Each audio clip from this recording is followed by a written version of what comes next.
अच्छा साहिल, आपकी एक पोस्ट है जिसमें आपने कहा है कि बच्चे का फेलियर असल में उस्ताद का फेलियर है। ये पोस्ट काफ़ी जगहों पे शेयर हुई है और इसमें काफ़ी ज़्यादा मल्टीपल किस्म के रिएक्शन आए हैं। जिसमें एक सवाल ये भी पैदा होता है कि इस तरीके से तो पैगंबर भी उस्ताद हैं और बहुत उनके सारे फॉलोअर्स तो नहीं ईमान लेकर आते। और स्टूडेंट्स का भी इस दौर में देखें मल्टीपल फैक्टर्स हैं, वो किस घर से आ रहा है, उसकी एक अपब्रिंगिंग कहाँ पे हो रही है, उसके घर में घरेलू मामलात क्या है, वो उसके एक्सपीरियंसेस क्या है। तो इस तरह की मल्टीपल फैक्टर्स है जिसमें आप सारा का सारा ब्लेम उस्ताद पे डाल रहे हैं। और ये इसके इस जुमले के पीछे फ़िलासफ़ी क्या है, इसका कॉन्टेक्स्ट क्या है? इसकी आउट ऑफ कॉन्टेक्स्ट जो है ना, कोई भी चीज़ किसी भी लेवल के ऊपर लोगों को कन्फ्यूज़ कर देती है। ये जो वन लाइन स्टेटमेंट है ना कि बच्चा फेल हो जाए तो असल में उस्ताद का फेलियर है, ये बेसिकली एक वन लाइन थॉट है। मैं इसको चारों अलग अलग कैटेगरीज में बता देता हूँ, क्योंकि चारों चीज़ें इसके ऊपर इस वक्त चार मौजू हैं जो आपको समझने चाहिए। और ये चारों मौजू सोच के हैं। सोच का मेयार ऊपर होगा तो कौम ऊपर जाएगी। अगर सोच का मेयार नीचे रहा तो जितने मर्जी कॉम्पिटेंस की बातें करते रहें, हम जितने मर्जी इल्म की भी बातें करते रहें, उससे कोई ऊपर नहीं जाने वाला हमारा। सबसे पहले तो इन चार चीज़ों में leadership, basically definition of leadership क्या है। लीडरशिप किस चिड़िया का नाम है, असल में कौम को ये समझ नहीं आती। हमें ट्रेनिंग नहीं होती, पिछले 2 जनरेशन से हमने इस लफ्ज़ को बिल्कुल ही डीवैल्यू करते हैं। इसलिए चूँकि लीडरशिप का पता नहीं तो फिर गलत सलत लीडर्स को ही सेलेक्ट करते आए हम 70 सालों से।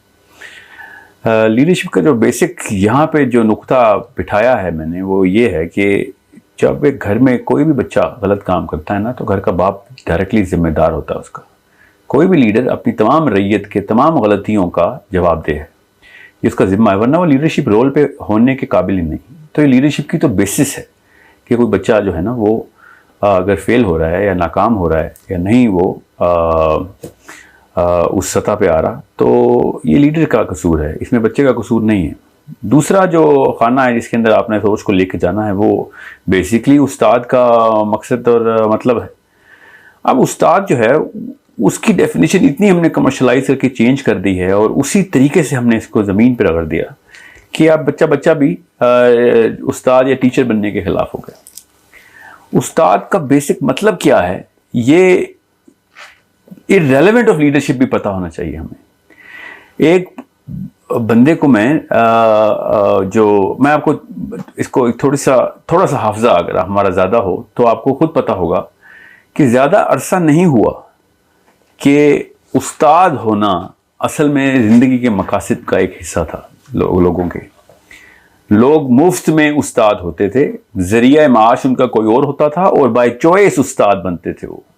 और सारी जो उनकी जो ट्यूटलिज थी, जो उनके जो प्यूपल्स होते थे, जो उनके स्टूडेंट्स होते थे, वो जब अरसा गुजार लेते थे कि जब वो फारिग तहसील होंगे उस उस्ताद से, तो उनकी ज़िंदगी के तमाम तर मामलात उस उस्ताद के ज़िम्मे आते थे।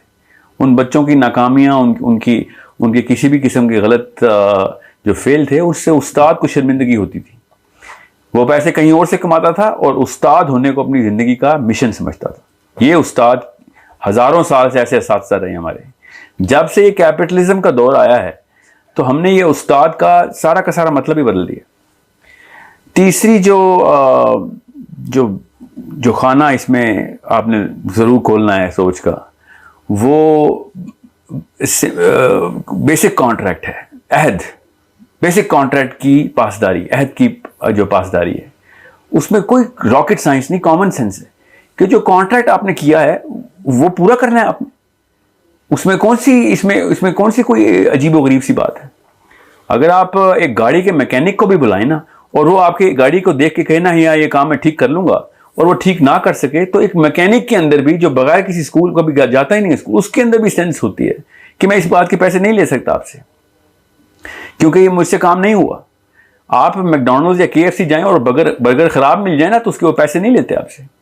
जब आप एक एक्सप्लिसिट ऐलान करते हैं, और इतना बड़ा ऐलान और वादा करते हैं, और A ग्रेड्स के पोस्टर लगाए होते हैं तमाम स्कूल्स ने, गली मोहल्ला के स्कूल ने भी और इंटरनेशनल चेन्स ने भी, कि इतने % A ग्रेड हम लेके देते हैं अपने बच्चों को, तो ये एक इम्प्लिसिट ऑफर होती है कि जो भी इंसान आएगा उसके साथ हम ये वाले स्टैंडर्ड्स के ऊपर आपको ट्रीट करेंगे।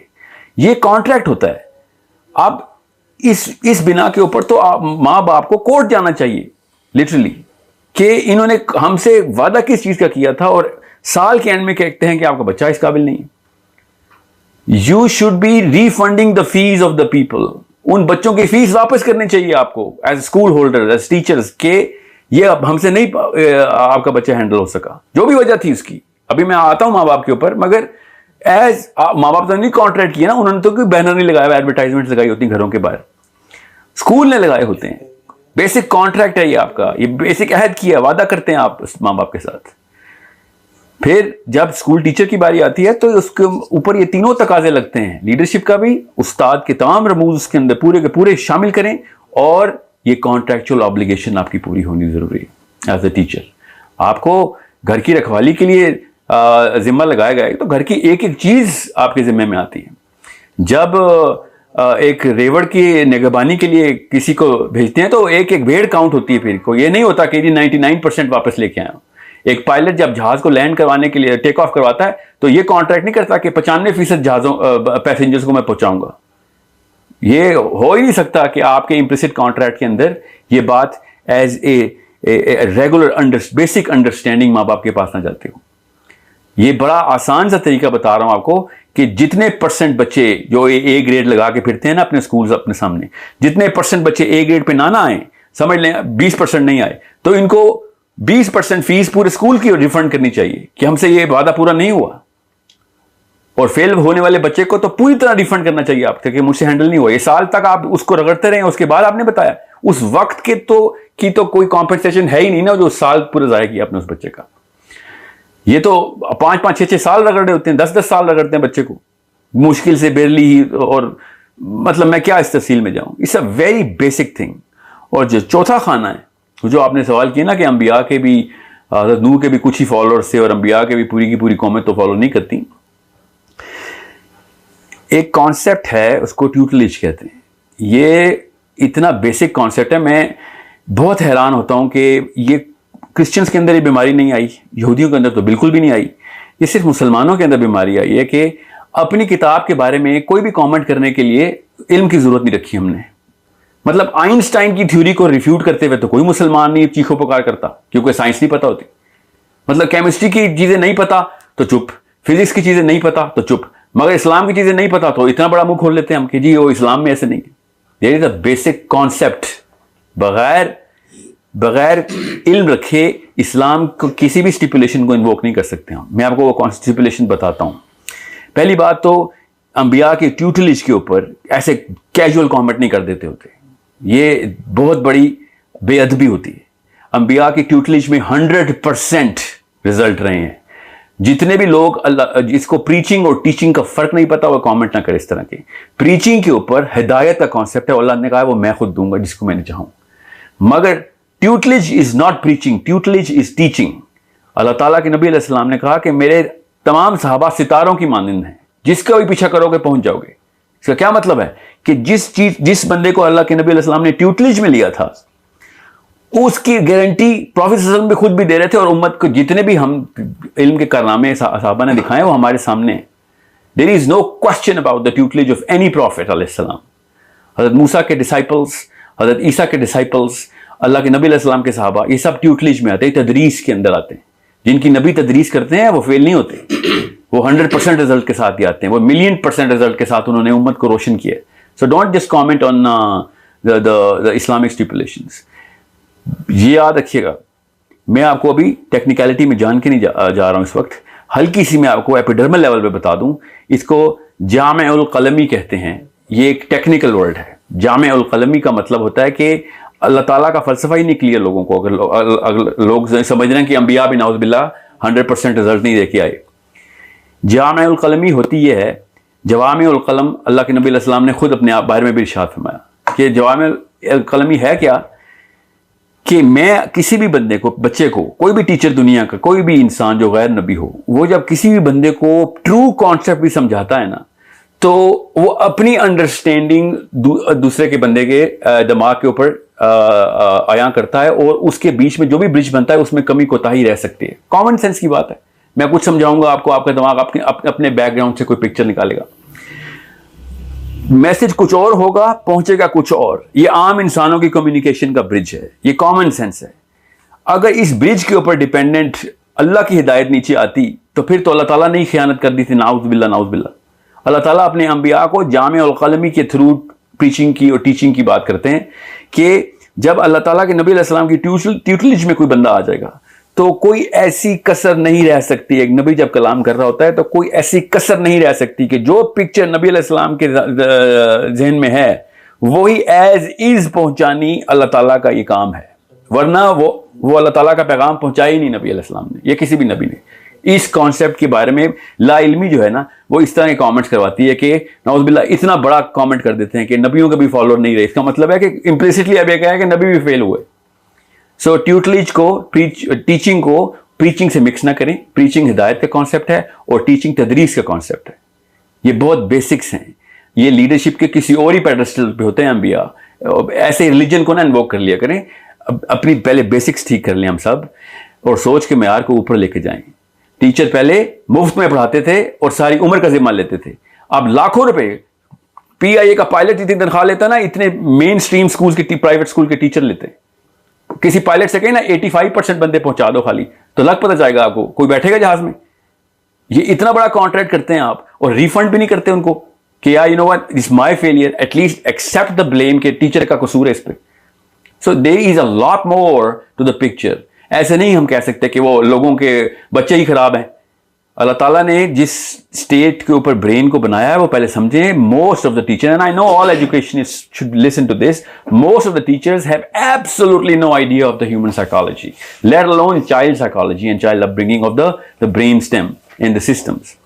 सो मशीन का मैनुअल हाथ में देते नहीं है, और वो मशीन के अंदर फिर सारे के सारे कार्रवाई करने के लिए बच्चों को भेज देते हैं। तो टीचर ने वही करना है, फिर इल्जाम माँ बाप के ऊपर डाल देते हैं। माँ बाप ने नहीं कहा था कि हमारे पास बच्चे भेजो, हमने उनसे कहा था हमारे पास बच्चे भेजो। हम इस बात की प्रॉपर फीस ले रहे हैं, आपसे पैसे लेके कॉन्ट्रैक्ट कर रहे हैं।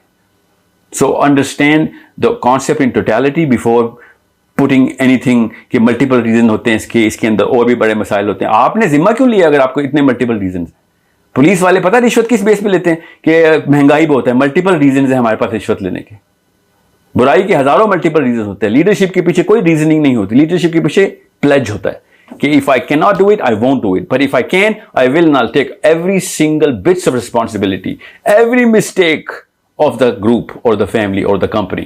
Every single mistake is the mistake of or ownership of leadership. This is how technical and how grave this concept of leadership. यहाँ पे तो हर गली में अब बंदा लीडर बनने की कोशिश कर रहे हैं ना। ये पार्लियामेंट हाउस हम 70 साल से पता इन नाहलों में क्यों भर रहे हैं? बिकॉज माँ बाप ट्रेनिंग ही नहीं देते लीडरशिप की, बेसिक्स ही नहीं बताते। अभी मैं सिर्फ बेसिक्स की बात बता रहा हूँ। I hope everything is clear about why I said कि कोई एक बच्चा फेल होता है, उस्ताद फेल हो रहा होता है। असल में लेकिन इससे एक और दिमाग में सवाल पैदा होता है कि इस टाइम पे जो क्लास है, एक क्लास में एक टीचर 2 या 3 या 4 स्टूडेंट्स को नहीं पढ़ा रहा होता। उस कुछ कभी कभी स्ट्रेंथ 30 भी होती है, 50 भी होती है, 100 भी होती है। तो वो इस सब को इंडिविजुअली तो इतना टाइम नहीं दे सकता। तो फिर उस बात की फीस क्यों लेता हो? नहीं तो जब टाइम नहीं दे, आप मुझे बताएं, आप अपने बच्चों को स्कूल लेके जाते हैं और स्कूल आपसे कहे ना कि हमारे पास 50 बंदे हैं, हम आपको फोकस नहीं दे सकेंगे इसलिए हम आपसे कम फीस ले लेते हैं। कभी ऐसा हुआ है? वो उस फोकस की फीस लेते हैं कि हम आपसे फुल फोकस करेंगे। आज कोई भी स्कूल ऐसा नहीं बचा जो इस फोकस को अपने बैनर पे लगा के ना बैठा हो। बोलते ही हैं कि हमने क्लासरूम का साइज श्रिंक किया ताकि फुल फोकस कर सकें। अगर आप फुल फोकस के बाद भी बच्चा पास नहीं कर सकते, पास की बात तो मैं पास फेल की तरह मैं जाना भी नहीं चाहता। लेकिन 3 चीजें जरूरी हैं उस्ताद के अंदर, बच्चे के अंदर डालना। एक इल्म, एक शऊर और एक काबिलियत।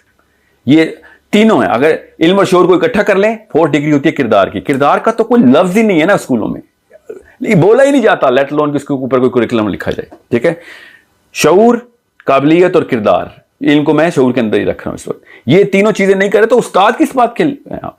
ये आपने इंस्टीट्यूट कैसे खोल लिया, दीवारें खड़ी कैसे कर ली आपने स्कूल की?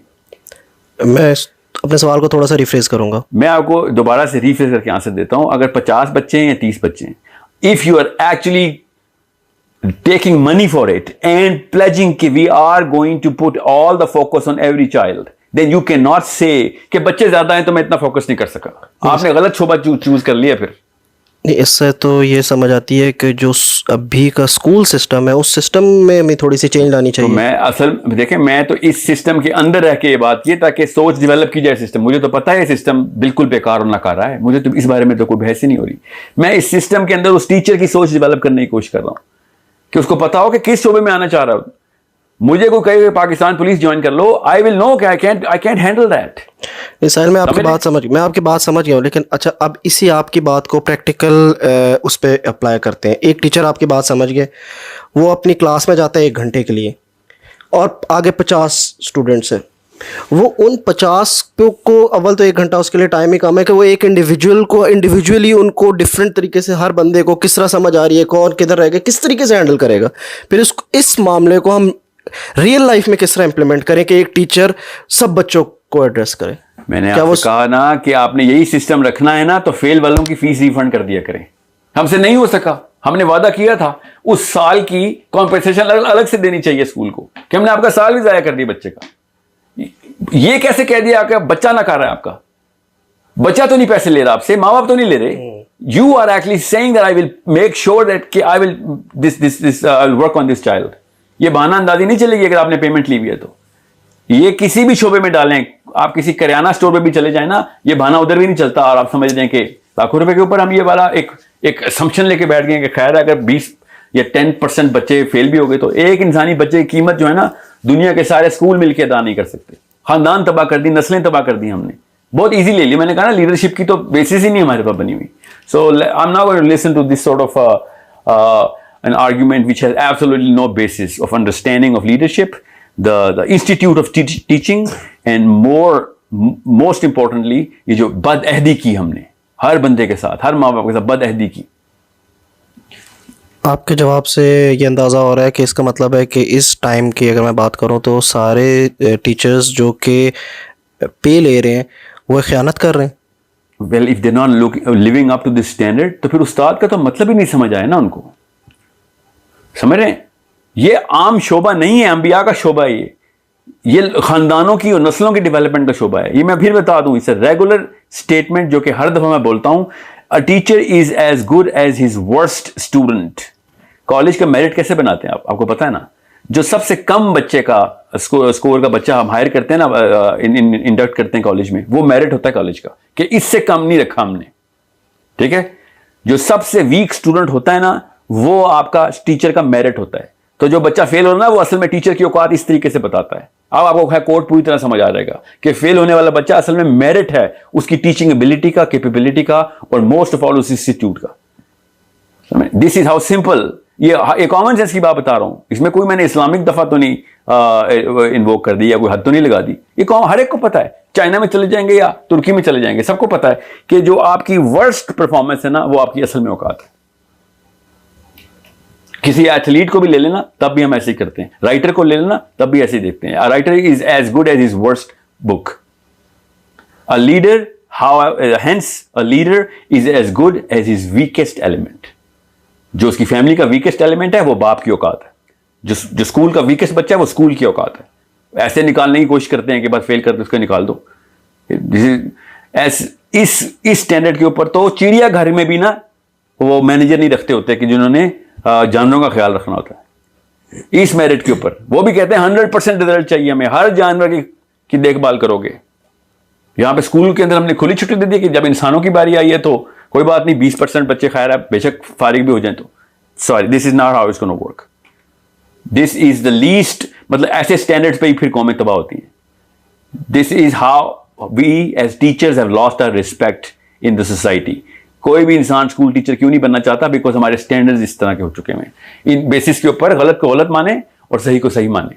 मैं ये नहीं कह रहा हूं कि सारे टीचर ऐसे हैं, मैंने ऐसे ऐसे अजीम टीचर देखे हैं पाकिस्तान में। मैं स्कूल के साथ बहुत कनेक्टेड हूं, स्पेशली विमेन इस अज़म के साथ आई हुई है कि किसी बच्चे को छोड़ेंगे नहीं हम, हर बच्चे को अपने बच्चे से ज्यादा ट्रीटमेंट दे रही। मुझे पता है, मगर आटे में नमक के बराबर है। स्टैंडर्ड्स बनाने पड़ेंगे हमें, अपने बच्चों के अंदर स्टैंडर्ड्स बनाने पड़ेंगे। ऐसे नहीं, ऐसे करके कोई सिस्टम चेंज नहीं होता। You are going to put the standards in your children so that they would want to become teachers when they grow up.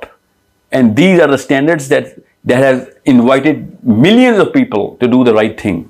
और सब के सब, मैं अपने शोबे से बता रहा हूं, ऐसे ऐसे लोग जब अपनी जिंदगी का पर्पस ढूंढते तो सबसे पहले टीचिंग में आते हैं कि लोगों को सिखाएं।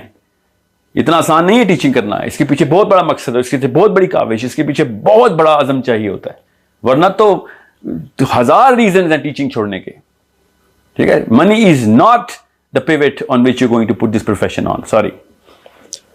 अच्छा, इस स्कूलों में जिन बच्चों का कॉन्फिडेंस शेक कर दिया जाता है और ये बताया जाता है कि आप काफ़ी पीछे हैं, नालायक हैं, आप रिपीट करें, ये ऐसे बच्चों को क्या फिर इसी स्कूल में बार बार डालना चाहिए या उनको किसी तरीके से ट्यूशन्स में डालना चाहिए या घर में उनकी खुद? देखिए, पाकिस्तान में बढ़ती हुई ट्यूशन एकेडमीज जो है ना, ये तमाम स्कूल्स के ऊपर एक slap on the face on all the institute, educational institutes. As a reaction, tuition academies are flourishing. It is not a rocket science concept. Schools में अगर काम हो रहा होता तो ट्यूशन अकेडमीज बंद हो रही होती। ट्यूशन अकेडमीज लाखों रुपए ले रहे हैं लेवल्स ओ लेवल्स के जो ट्यूशन पढ़ाते हैं। They are celebrities. पूछें जरा इन सबसे, आपने आप में पूछें ये क्यों सेलिब्रिटीज बन गए हैं? एक टीचर 3-4 लाख रुपए ले रहा है, किस बेस पे? क्योंकि वो स्कूल काम नहीं कर रहा। ये समझ लें कि गवर्नमेंट हॉस्पिटल्स काम नहीं ना किए थे तो प्राइवेट प्रैक्टिस हॉस्पिटल डॉक्टर्स की चमक गई थी, चांदी होगी ना डॉक्टर्स की, क्योंकि गवर्नमेंट हॉस्पिटल्स में काम नहीं करते। वो भी 2 नंबर डॉक्टर्स अपने पेशेंट्स को आप अपने क्लिनिक में राउट करते हैं। हर जगह पे ऐसी ही 2 नंबर ना, बेसिक लीडरशिप नहीं पढ़ाई जाती, बच्चों को सिखाया नहीं जाता कि उसूल हैं क्या। गालियां नवाज शरीफ, इमरान खान को देते हैं और खुद घरों के अंदर वही काम कर रहे होते हैं अपने बच्चों के साथ। So this is a very, इसमें हम कोई यहूदी साजिश नहीं है इसके अंदर, ये हमारी अम्मी की और हमारे अब्बू की साजिश है। इसके अलावा कोई बंदा जिम्मेदार नहीं है। अपने बच्चों के साथ सिंसियर नहीं है आप, फिर किस कौम की बातें करते हैं? सब बस झंडा लगाने की जरूरत किसने की है, जिसको कौम का कॉन्सेप्ट ही नहीं समझ आया। Thank you very much Sahil.